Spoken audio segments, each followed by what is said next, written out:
Здравствуйте, коллекционеры! Вы на моем канале «Банкноты и монеты». Это канал про коллекционирование, инвестирование в банкноты и монеты. В своей коллекции половину интересных инвестиционных идей я брал именно с нового аукциона и с аукциона Виолити. Виолити, он такой, знаете, вроде как, что на первый взгляд заходишь и вот вроде дороже. Вот зашел, вот 1 гривна серебро, унция, 22 год, 2800. Ну, как бы, ну, продавайте с Богом, да. Потому что вот 20 год, вот он, 2000 за 200 можно взять и посмотреть, если действительно банковское состояние, то понятно, что 2800 это дорого. Тоже на первый взгляд. Да, состояние банковское. Смотрим, или вскрывалось, не вскрывалось. Капсула не вскрывалась. Ну, вот она цена, видите. То есть не 2800, а 2100. Как вы видели до этого. Я просто не в системе. Сейчас человек предлагал купить и зараз. То есть купить сейчас вот за 200. Вот так вы анализируете, вот так собираете информацию.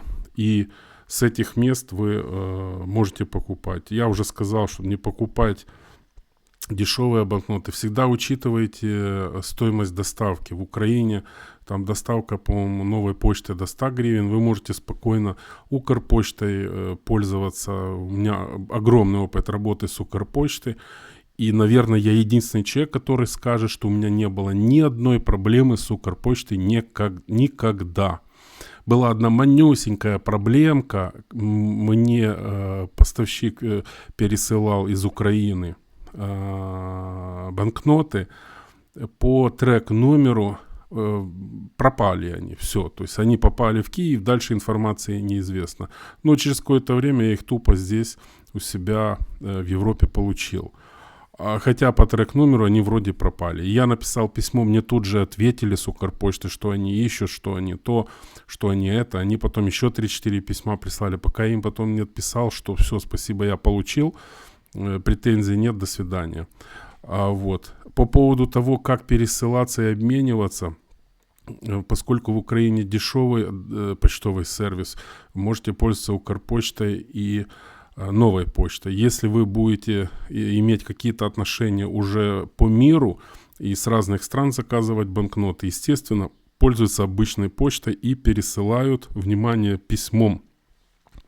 Почему письмом? Потому что практически во всех странах нельзя пересылать действующие денежные знаки. У кого-то можно пересылать недействующие, но не старше какого-то возраста, какого-то еще что-то. Монеты и деньги, драгоценные металлы нельзя пересылать. Либо их нужно декларировать, платить пошлины и так далее. Тем более мы сейчас не говорим вообще про бизнес. Там, мы не говорим про правильность, неправильность, законность, незаконность. И там платить налоги, не платить. Мы не об этом. Мы коллекционеры. Мы что-то купили, хотим просто это получить, положить в коллекцию и любоваться. Обычно пользуются простым письмом. То есть делается рекомендованное письмо с трек-номером. В разных странах по-разному, в зависимости от веса. Оно стоит от $4 до $10 штучно.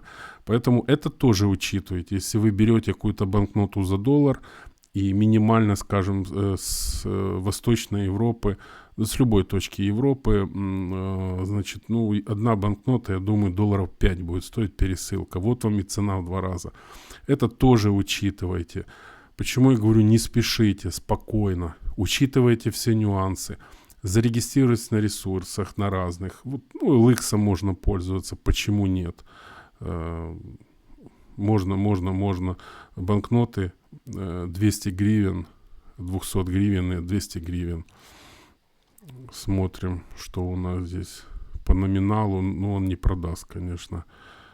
Так, что так. Общаетесь с людьми и ищите интересные для вас варианты. Я думаю, что на этом не будем делать сильно длиннющее видео.